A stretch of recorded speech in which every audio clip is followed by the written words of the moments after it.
Hello everyone, स्वागत है आप सभी का मेरे YouTube channel the world of education, शिक्षा के संसार में। बेटा हम स्टडी कर रहे थे यूनिट नंबर 4, जिसका नाम है लिथोस्फीयर एक्सोजेनिक प्रोसेसेस। और ये 11th क्लास की ज्योग्राफी का चैप्टर नंबर 4 है, मतलब यूनिट नंबर 4 है। इसके अंदर बेटा हमने एक्सोजेनिक प्रोसेस के बारे में स्टडी करना है। इससे पहले जो यूनिट नंबर 3 थी उसमें एंडोजेनिक प्रोसेस के बारे में मैंने कंप्लीट में बताया हुआ है, पूरा चैप्टर हमने कंप्लीट कर लिया है। तो इस चैप्टर की फर्स्ट वीडियो बेटा मैं डाल चुकी हूँ, जिसमें इंट्रोडक्शन, एक्सोजेनिक प्रोसेस क्या होते हैं, कौन कौन सी एक्टिविटी होती हैं। ये फ्लो चार्ट बहुत ही ज्यादा इंपॉर्टेंट है आप लोगों के लिए। तो फ्लो चार्ट के बारे में आपने जरूर देखना है कि एक्सोजेनिक प्रोसेस में क्या आता है, जैसे weathering, mass movement, erosion, deposition.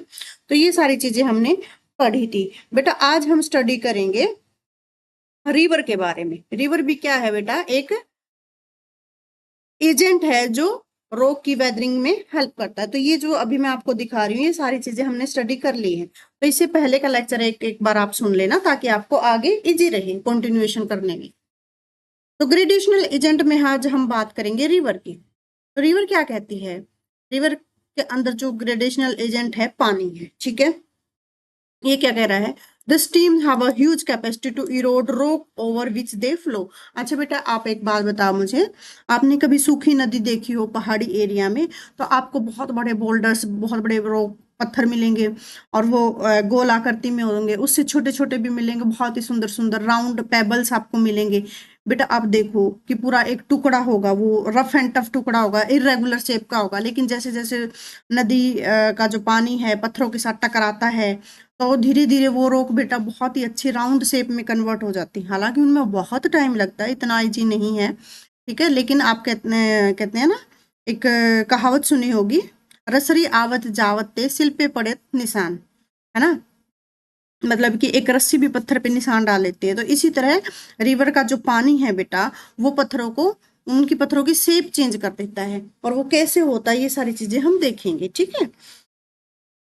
ये कह रहा है कि formation of the river channel is result of the erosional activity of the stem. मतलब कि मान लो ये रिवर है ना, रिवर का पाथ है। रिवर चैनल मतलब कि रिवर का पाथ है, जहां जहां से होके पानी जाएगा बेटा, है ना, तो वहां वहां क्या करेगा, इरोजन करेगा, मतलब कि उस चीज को काटेगा। ओबीसी बात है, काटेगा किसको? जो उसके रास्ते में आएगी, चाहे वो प्लांट हो कोई, चाहे वो मिट्टी हो, चाहे कोई पत्थर का टुकड़ा हो, तो उनको क्या करेगा, इरोड करने की कोशिश करेगा। और बेटा ये डिपेंड करता है किसके ऊपर, कि वॉल्यूम कितना है, मतलब पानी कितना है। अब पानी हो ही चिनूक सा, मतलब बिल्कुल स्लोली स्लोली चल रहा है, वो उसको ही मतलब बहने में बेचारे को वो हो रहा हो कि मैं कैसे फ्लो करूं। और उसकी जो वेलोसिटी बेटा, गति पे और वॉल्यूम पे डिपेंड करता है। मतलब जितनी ज्यादा वेलोसिटी होगी, जितना ज्यादा फ्लो होगा पानी का, जितनी स्पीड से बहेगा, उतनी ही वो इरोजन की प्रोसेस को तेज करेगा। The river perform 3 type of work. जो रिवर है वो 3 तरह के काम है वो परफॉर्म करती है। कैसे? एक तो इरोजन करती है, एक ट्रांसपोर्टेशन करती है, और एक डिपोजिशन करती है। मतलब कि एक तो चीजों को काटेगी, मिट्टी को काटेगी, उसके रास्ते में जो कुछ आएगा उसको काटती चलेगी, बाहुबली की तरह, ठीक है। और साथ के साथ बहाती भी चलेगी, भी काट दिया तो साथ के साथ घसीटती भी चलेगी। और कहीं ऐसा होएगा जब वो थक जाएगी, ले यार भाड़ में जाओ, अब आप यहाँ पे सेटल हो जाओ, वहां पे छोड़ देगी, ठीक है। तो ये 3 एक्टिविटी हैं, ये कौन करेगी? रिवर करेगी, इरोजन, ट्रांसपोर्टेशन और डिपोजिशन। अब इरोजन क्या है बेटा? Breaking of the rocks, rock के टुकड़ों को तोड़ना। River in along its course, भी जैसे जैसे बहती जाएगी तो वहां वहां पे ये इरोजन है वो करती रहेगी। और ये मैकेनिकली होता है और केमिकली, 2 तरीके से होता है, ये भी आपने याद रखना है। और कैसे होता है मैकेनिकली और केमिकली, ये देखो। हाइड्रोलिक एक्शन, इसमें क्या होता है, फिजिकल फोर्स लगता है मूविंग वाटर का, और उससे क्या होता है, जो पत्थर है बेटा वो टूट जाते हैं, ब्रेक कर देते हैं, ठीक है। हाइड्रोलिक एक्शन पहली बात। दूसरा इसमें क्या बताया है बेटा, हाइड्रोलिक के बाद कोरेजन, जिसका दूसरा नाम ज्योग्राफी के अंदर है अब्रेजन। इसमें क्या करता है, ब्रेक हो जाते हैं, breaking of rock in the bed. मतलब जो, जैसे कि मैंने एक चैनल बना दिया रिवर का, यहाँ पानी चल रहा है ना, तो जो नीचे पत्थर हैं, बीच बीच में पत्थर भी होंगे ना बेटा, obvious सी बात है कि रिवर के अंदर छोटे छोटे टुकड़े भी होंगे पत्थर के। तो जो नीचे रिवर बेड के अंदर जो टुकड़े हैं उनको by fragment carried by the steam, मतलब जो तेज धार के साथ, पानी के साथ क्या आ रहे हैं, साथ में पत्थर भी आ रहे हैं, उन पत्थरों को क्या करेगी बेटा, तोड़ेगी। समझ आ गया? कोरेजन किसको बोलते हैं? एक है कोरोजन, ये है कोरेजन और ये है कोरोजन सॉल्यूशन, ठीक है। इसमें क्या करता है भाई, सॉल्यूशन ऑब्वियसली बात है, सॉल्यूशन तो क्या करेगी, डिजोल्व करेगी। Dissolve the process of a soluble minerals by the splashing of a steam water. भी जैसे ही पानी आया, मान लो कि एक बारी पानी आया, उसने क्या कर दिया, कोरोजन कर दिया, मतलब कि पत्थर को तोड़ दिया। अब जब तोड़ दिया तो उसमें से जो मिनरल्स सोल्यूबल होंगे वाटर में, तो दोबारा से जब पानी आएगा तो उसके अंदर वो सोल्यूबल हो जाएंगे, मतलब कि उसके अंदर घुल जाएंगे, ठीक है। एट्रीशन, एट्रीशन क्या कहते हैं बेटा, इरोडेड मटेरियल है, वो जो पानी की धारा है, स्ट्रीम है, एक दूसरे के साथ जो टकराती है, ठीक है ना, उससे कोई मटेरियल इरोड होता है, उसको बोलते हैं एट्रीशन। मतलब जब दो स्ट्रीम एक दूसरे से टकराती हैं, ये लिखा ना, refer to the eroded material carried by the stream strike against each other. मतलब कि दोनों स्ट्रीम में, एक स्ट्रीम यहाँ से आ रही है, एक स्ट्रीम यहाँ से आ रही है, तो इनके टकराने से उस मटेरियल को, जो इरोडेड मटेरियल है, उसको ये कैरी करते हैं, उसको बोलते हैं एट्रीशन, ठीक है, समझ आया, मतलब उसको अपने साथ वहां ले जाते हैं। फिर है बेटा ट्रांसपोर्टेशन, सीधी सी बात है, अभी हमने जो तोड़ा है, हमने जो इकट्ठा किया है, उसको हम बहा के भी ले जाएंगे, ओके। पानी की जो धारा है, steam carry the fragmented material, जो मटेरियल है, ऑब्वियस सी बात है, चाहे कोई मिनरल्स हो चाहे रॉक हो, broken by the steam is called the transportation. मतलब उस जो फ्रेगमेंटेड टुकड़ा है उसके साथ ले जाना, इस प्रोसेस को बोलते हैं ट्रांसपोर्टेशन। और उसके बाद क्या होता है, after the erosion the eroded material get transported along the running water. भी जैसे जैसे पानी बह के जाएगा, उसके साथ साथ वो मटेरियल चलता जाएगा। Transportation of eroded material is carried by four way. और वे किस तरह से, जो नदी है वो कैसे ले जाती है उस मटेरियल को, वो देखेंगे हम। obvious सी बात है, उसके पास तो ये तो है नहीं कि पूरा सा डंफर लेके आएगी, डंफर में भर के लेके जाएगी, या कार में लेके जाएगी, या रिक्शा में लेके जाएगी। उसके साथ उसके पास तो पानी है, पानी के थ्रू ही वो चीज लेके जाएगी, और पानी के थ्रू भी किस किस वे से लेके जाएगी वो देखो आप।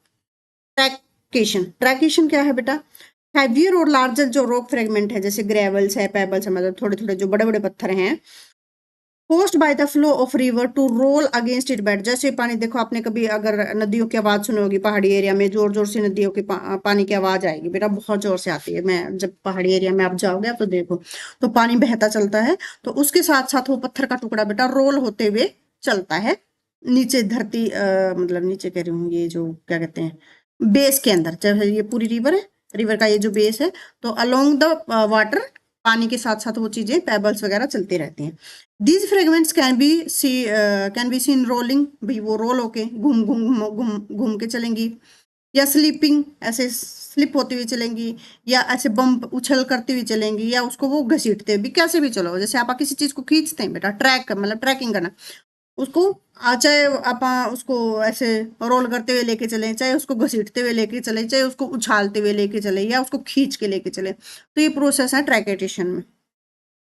This process is called traction and load transported in this known is the traction load. और मतलब लोड मतलब ये नहीं है या कोई गाड़ी घोड़ा तो है नहीं, या पत्थर के टुकड़े बड़े बड़े ग्रेवल्स हैं, पेबल्स हैं, तो उसको बोलेंगे कि ये क्या है, लोड है, ट्रैकेशन लोड है। फिर है saltation, fragment of the rock move along the bed of the stream by bouncing continuously. Bounce करते हुए चलते बेटा, ऐसे उछल कूद करते हुए, उसको बोलते हैं साल्टेशन। सस्पेंशन, जैसे भी पानी में कोई चीज घोल दें, अब जैसे कि सैंड या सिल्ट है, वो किस फॉर्म में होते हैं बेटा, सस्पेंडेड पार्टिकल होते हैं, इस प्रोसेस को बोलते हैं सस्पेंशन। सॉल्यूशन, घुल जाएं, कुछ पार्ट ऐसे होते हैं जो डिजोल्व हो जाते हैं रिवर वाटर के अंदर, तो इस तरह से इस प्रोसेस को बोलते हैं सॉल्यूशन ट्रांसपोर्टेशन। डिपोजिशन, अब फाइनली क्या कर देगी, when the velocity of the stream decrease. अब एक फिगर यहाँ पे दिखाया हुआ था, वो देखो, ये देखो, मान लो देखो ये सोर्स है, अभी कहीं से नदी का पानी आ रहा है, कहीं ऊपर से पहाड़ी ग्लेशियर से आ रहा है। अब यहाँ से ऊंचाई से पानी गिरेगा बेटा, बड़ा जोर के साथ, इसकी वेलोसिटी क्या होगी, तेज होगी, और वॉल्यूम भी ज्यादा होगा। अब यहाँ से कोई टुकड़ा ऐसे गिरता हुआ आएगा, एकदम बाउंस होता हुआ नीचे आएगा फटाफट फटाफट। अब ये देखो यहाँ पे आके क्या हो गया, पानी का बहाव है बेटा, जो गति है वो कम हो गई, या गति कम हो गई तो ऑब्वियस सी बात, अब आगे इसको कैरी ये करेगी नहीं, तो यहीं पे डिपॉजिट कर देगी, जमा छोटे छोटे बिल्कुल सिल्ट ग्रेन्यूल्स टाइप के टुकड़े हैं, एक ये लगा लो, ये फर्टाइल मतलब एरिया बन जाएगा जहां पे ये डिपोजिशन करेगी, ठीक है ना। तो यहाँ पे अब फाइनली क्या हो गया, इसकी गति कम होगी वाटर की, तो यहाँ पे जो सामान इसके पास था वो नीचे सेटल डाउन हो जाएगा, ठीक है। ओके, आपको इतनी सी बात समझ में आई। तो डिपोजिशन में इन्होंने क्या कर दिया, डिपोजिट कर दिया सैंड को, सिल्ट को सैंड और सिल्ट में क्या फर्क होता है एक बार कमेंट सेक्शन में आप मुझे बताना। इस प्रोसेस को बोलेंगे बेटा डिपोजिशन। और रिवर फिर जेंटली स्लोप से क्या करेगी, मूव करेगी, स्पीड है वो कम हो जाएगी। और डिपोजिटिंग जो मटेरियल है वो फर्स्ट डिपोजिट हो जाएगा, पहले कैसे कौन से होंगे, छोटे होंगे। और फाइनल जो मटेरियल्स है further down to the mouth of the river. मतलब यहाँ पे ये देखो फिगर आप, अब ऐसे ये पानी आ रहा है बेटा, ठीक है, तो बड़े बड़े तो टुकड़े यहाँ पे ही सेटल हो जाएंगे, फिर आगे बिल्कुल छोटे छोटे छोटे छोटे जो मटेरियल है वो आगे जाके सेटल हो जाएगा। ओके, आई होप आपको ये चीज समझ में आई होगी। उसके बाद हमने देखना है बेटा स्टेजेस ऑफ रिवर। अब रिवर बह के आ रही है भाई, यहाँ से आ रही है सोर्स से, फिर हाईलैंड एरिया में, फिर मिडल एरिया में, फिर लोलैंड एरिया में, और ये रिवर का फाइनली माउथ हो गया जहाँ पे रिवर ड्रेन हो रही है, फाइनली समुद्र में जाके मिल रही है। तो स्टेजेस देख लेते हैं बेटा। बेटा जो कोर्स ऑफ रिवर है, मतलब जो रिवर का पाथ है, उसमें कौन कौन सी स्टेज आ गई बेटा, अपर स्टेज, मिडिल स्टेज और फाइनल स्टेज। मतलब कि जहां से सोर्स से निकल आ रही है ये अपर स्टेज हाईलैंड एरिया हो गया, ये बीच वाला एरिया बेटा प्लेन में मिडिल एरिया आ गया, और ये लो लैंड एरिया हो गया। लो लैंड के बाद फाइनली रिवर है वो ओशन में जाके मिल जाती है। ओके, अभी देख लेते हैं कौन कौन सी है, हर एक एक एक करके ये चीजें देखते हैं। अपर स्टेज के बारे में बात करें बेटा, इसको यूथफुल, अभी है जवान है, अभी पैदा मतलब कि पैदा होने के सोर्स से निकलने के बाद अभी ये जवान हो गई है। और जवान खून तो उबाले मारता है ना, ऐसे कहते हैं ना, अभी गर्म खून है जवान, अभी गर्म खून किस लिए है, क्योंकि बंदा जवान है। ठीक है, अब ये नदी हमारी जवान है, और ये जवानी कहाँ पे है बेटा, इसके पहाड़ों पे है। ठीक है, वहां पे अपनी जवानी ये एंजॉय कर रही है। अब ये क्या कर रही है, the velocity and the speed of the streams are very high. Obvious सी बात है, इतनी ऊंचाई से पानी गिरेगा तो जो स्पीड होगी पानी की वो क्या होगा, बहुत ज्यादा होगी, तेज होगी। और इस स्पीड से अगर वो चीज चलेगी तो इरोजन भी मोस्ट डोमिनेंट होगा। मतलब कि यूथफुल स्टेज में कोई रिवर सबसे ज्यादा क्या करती है, इरोजन करती है, अपने ये याद रखना है। इरोजन करेगी बेटा एकदम से बिल्कुल गति के साथ पानी गिरेगा, तो वहां पे क्या बन जाएंगी बेटा, वैली बनेंगी। क्या बनेंगी, आपने देखा ना कि ऐसे ऐसे करके पहाड़ होते हैं, तो बीच में क्या बन जाती है, वैली बन जाती है। The place where river is start is called source. भी जहां से पानी मतलब चाहे ग्लेशियर है चाहे या कोई लेक है, इस जगह को जहां से रिवर पानी लेती है बेटा उसको बोलते हैं सोर्स बोलते हैं। In mountain states, the number of the small streams originate from a different location is called the tributary. अब यहीं से अगर डिफरेंट डिफरेंट पानी की पानी को लेकर अलग अलग नदियां अगर वो हो गई डिवाइड हो गई तो इसको बोलते हैं बेटा tributaries. Okay, the place where two river join is called the confluence. मतलब कि जैसे दो रिवर एक जगह आके मिल जाती हैं, जैसे भागीरथी और अलकनंदा रिवर आके मिलती हैं, ठीक है, उस रिवर को उस जगह को क्या बोलते हैं बेटा, कोफ्लुएंस। मतलब जहां दो रिवर आके मिलती हैं उस जगह को, उस पॉइंट को बोलते हैं confluence. The mountain which has a two river system draining on either side of the slope is called the water divide. भी ऐसा माउंटेन सिस्टम जिसमें जो दो रिवर हैं वो एक दूसरे के on the either side of, मतलब कि ये माउंटेन है, एक रिवर इधर आ गई एक रिवर आ गई, तो इसको क्या बोलते हैं बेटा, वाटर डिवाइड बोलते हैं। इस तरह के सिस्टम को वाटर डिवाइड बोलते हैं। मिडिल स्टेज में क्या होता है बेटा, यहाँ पे अब थोड़ा सा कि जवानी में तो धक्के खा लिए, अब धक्के किस धक्के इन द सेंस कि यहाँ पे जितने कर्म कांड करने थे, जितने बुरे काम करने थे, जितना इरोजन करना था कर लिया रिवर ने यहाँ पे। अब मिडल में आएगी तो क्या होगा, थोड़ा सा आप ठोकरे खाते हो तो एक्सपीरियंस आता है, एक्सपीरियंस आता है तो फिर आप वो चीजें हैं जो एकदम एग्रेशन में आके चीजें करते हैं वो चीजें स्लो हो जाती हैं। तो यहाँ पे क्या होगा कि जो वर्टिकल इरोजन है और डीपनिंग ऑफ द वैली है सिग्निफिकेंटली रिड्यूस हो जाएगा। मतलब यहाँ पे वेलोसिटी कम होगी तो बीच सी बात है इरोजन है वो कम हो जाएगा। यहाँ पे क्या होगा, लेटरल इरोजन है वो काम करेगा। मतलब कि जैसे नदी यहाँ से पानी ऐसे गिरा तो एकदम ऊंचाई से गिरेगा तो इसने क्या बनाई, वैली बनाई, ठीक है। और जब थोड़ी मिडिल स्टेज में आ जाएगी, यहाँ पे अगर रिवर आ जाएगी तो बेटा साइड से किनारों से ये इरोजन करेगी, ठीक है। मतलब कि एकदम से वैली नहीं बनाएगी, इसके जो बैंक है, रिवर का जो बैंक है, किनारा है, वहां से इरोजन की एक्टिविटी करेगी। तो ये भी आपने याद रखना है कि मिडिल स्टेज के अंदर जो डोमिनेंट इरोजन का वर्क होता है वो लेटरल इरोजन होता है, ये याद रखना, side by side. Due to lateral erosion widening of the valley occur. तो इससे क्या होगा, जो आपकी वैली है बेटा पहले तो ऐसे हो रही थी बिल्कुल तिखी, मतलब कि एक संकरी वैली बन रही थी, फिर जब साइड से इरोजन होगा तो जो वैली की चौड़ाई है वो ज्यादा हो जाएगी, ठीक है। वाइडनिंग ऑफ वैली, ये याद रखना है। Volume of river water increase, अभी वॉल्यूम है वो ज्यादा हो जाएगा। फिर उसके बाद क्या होगा, जो स्लोप है वो कम हो जाएगा। और इस तरह से जो डेप्थ है रिवर की वो यहाँ पे ज्यादा होती है। कहाँ पे, मिडिल स्टेज के अंदर आपने क्या क्या देखा, मिडिल स्टेज के अंदर जो इरोजन का जो वर्क है बेटा, वो लेटरल लेटरल इरोजन है वो डोमिनेट होगा। जो वैली है वो वाइड वाइड हो जाएंगी और वॉल्यूम है वो ज्यादा हो जाएगा और नदी गहरी हो जाएगी। ठीक है? यहाँ पे नदी बेटा आके क्या होगी, नदी है गहरी होगी, मतलब पानी यहाँ पे ज्यादा होगा। थर्ड स्टेज है lower stage. Final stage of the river is known as lower stage और इट इज एक्सट्रीमली ब्रॉड, भी ये काफी चौड़ी हो जाएगी और स्लोप इसका जेंटल हो जाएगा, ढलान इसकी कम हो जाएगी। वैली बिकम ऑलमोस्ट फ्लैट, और यहाँ पे प्लेन एरिया ऑलमोस्ट बनने लग जाएगा, जिसको हम लो लैंड भी बोलते हैं। और इसको पेनी प्लेन्स भी बोलते हैं, क्या बोलते हैं, पेनी प्लेन्स भी बोलते हैं। Most of the peneplains form low residuals, मतलब कि कम हाइट की एक जगह ये बनाएंगे। तो ये देखो यहाँ पे इन्होंने बता रखा है, जैसे इरोजन है तो अपर स्टेज में इरोजन ज्यादा होगा, और कौन सा इरोजन होगा ये भी आपने याद रखना है, यहाँ पे वर्टिकल इरोजन होगा।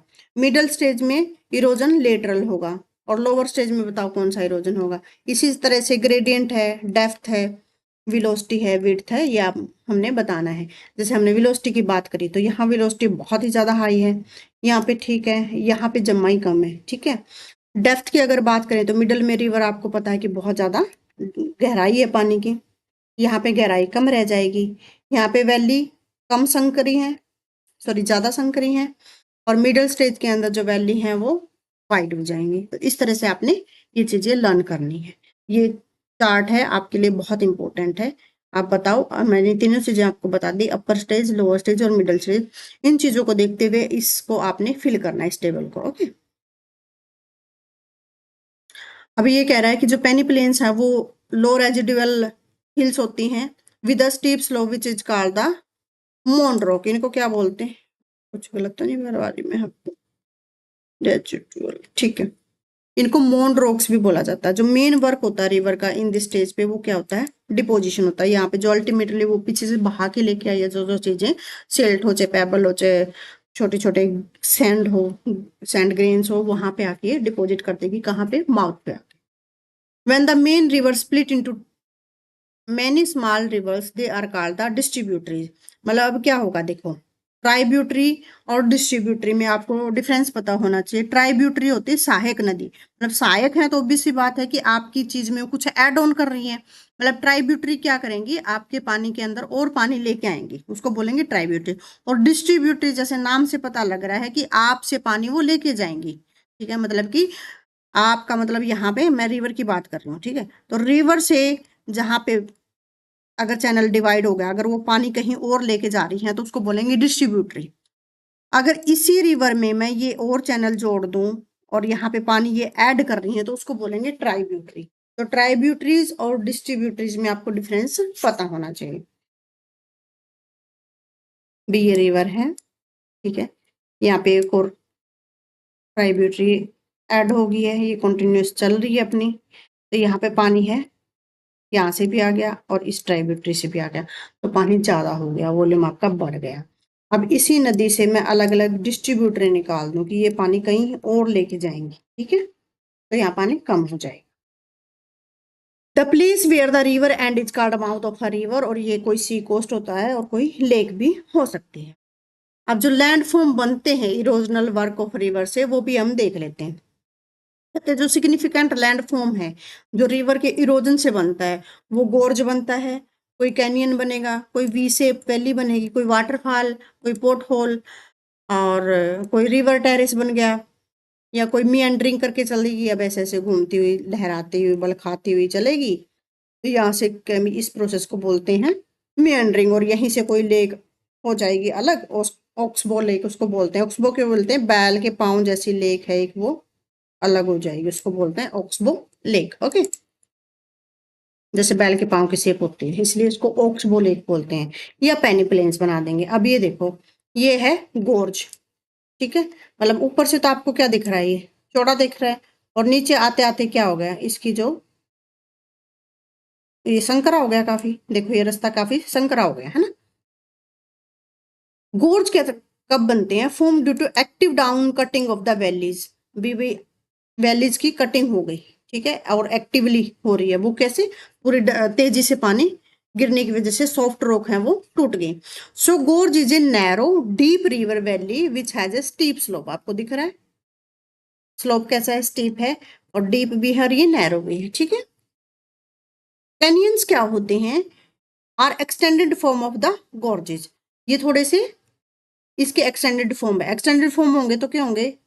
वेरी डीप हो जाएंगे और नैरो भी होंगे, लेकिन लंबाई इनकी ज्यादा होगी, लॉन्ग वैलीज होंगे। Stiffness of valley sides depend upon the nature of the rock. मैंने आपको बताया ना, जितना रॉक कटेगी, मतलब कि जितना रॉक डिजोल्व होगी पानी की वेलोसिटी से, इसका मतलब वो रॉक सॉफ्ट है। अगर वो नहीं कट रही पानी से, पानी की वेलोसिटी से, पानी की धार से, तो वो हार्ड रॉक है। जैसे एग्जांपल दिए हैं, grand Canyon of the Colorado river in the state of the Arizona, state of the Arizona, USA के अंदर। ये कितना किलोमीटर का है बेटा?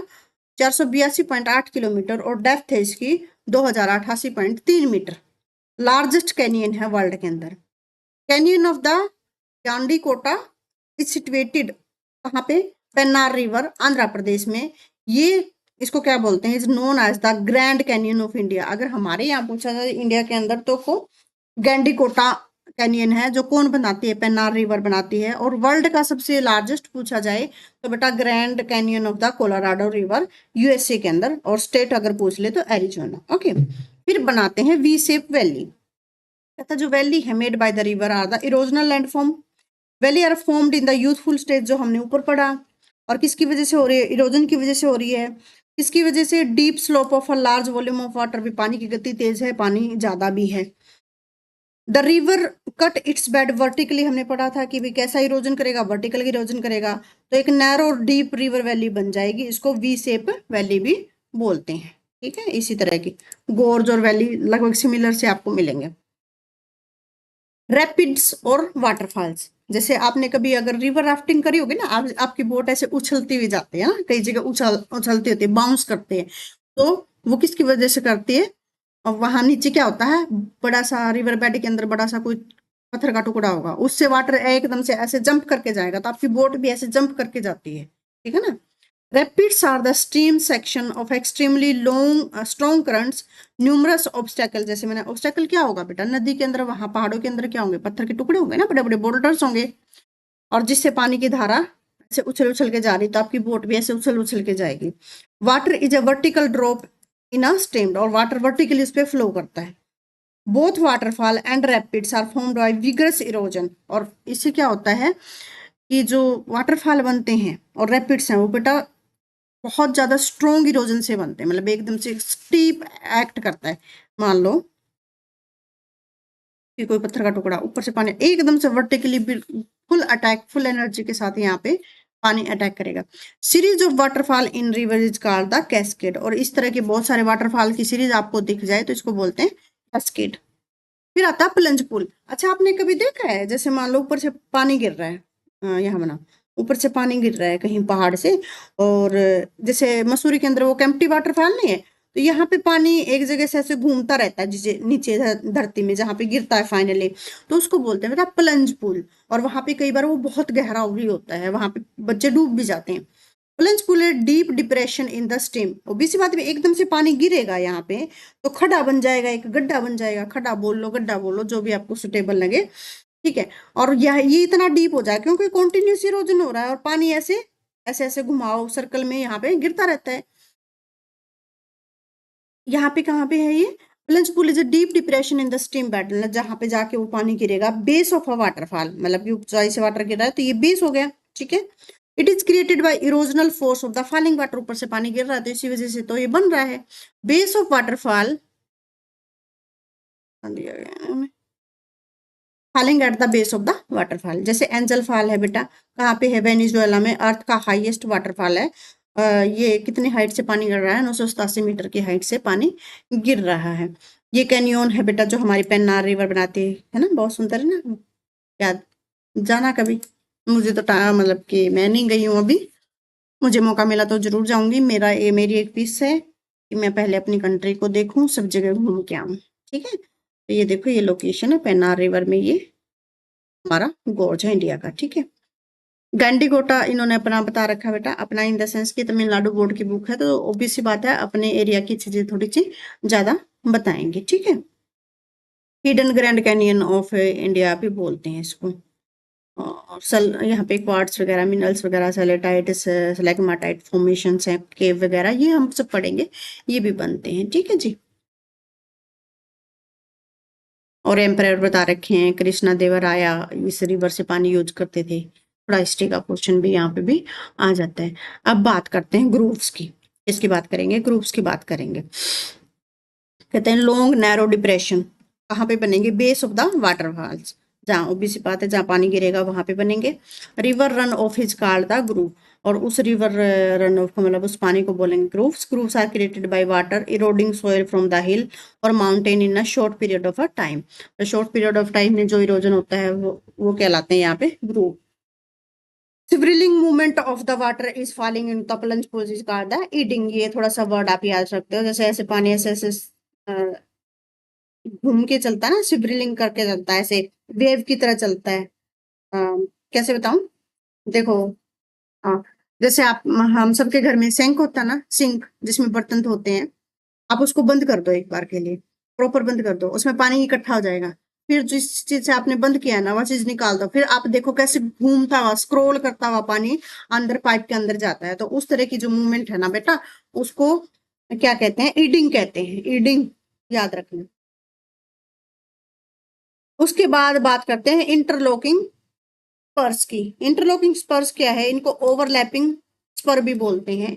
ये क्या है? प्रोजेक्टिंग रिज है जो एक्सटेंड करते हैं alternatively from the opposite side of the V shaped valley. River with a widening course flow down the interlocking spurs. मतलब कि आप, obvious सी बात है, यहाँ पे वी शेप वैली के अंदर अपोजिट साइड में आपको ये पानी इस तरह से चलता हुआ मिलेगा। ओके, ये है होगनेकाल वाटरफॉल और धमारपुरी तमिलनाडु, बहुत ही सुंदर है, मैं भी देखूंगी, ये तमिलनाडु के अंदर है। फिर आते हैं पोर्ट होल्स। पोर्ट होल्स क्या है? Kettle like small depression in the rocky bed of the river valley के river valley called the port holes.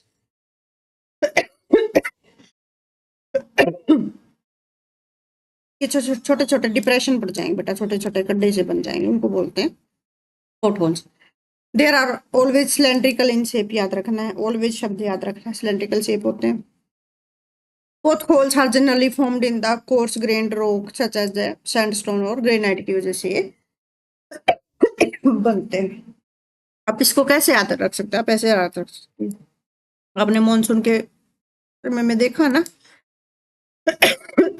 जैसे ये हमारी कोई रोड है, रोड में गड्ढे से भर जाते हैं ना, छोटे छोटे, और वो गड्ढे पानी से भर जाते हैं, उनको बोलते हैं पॉट।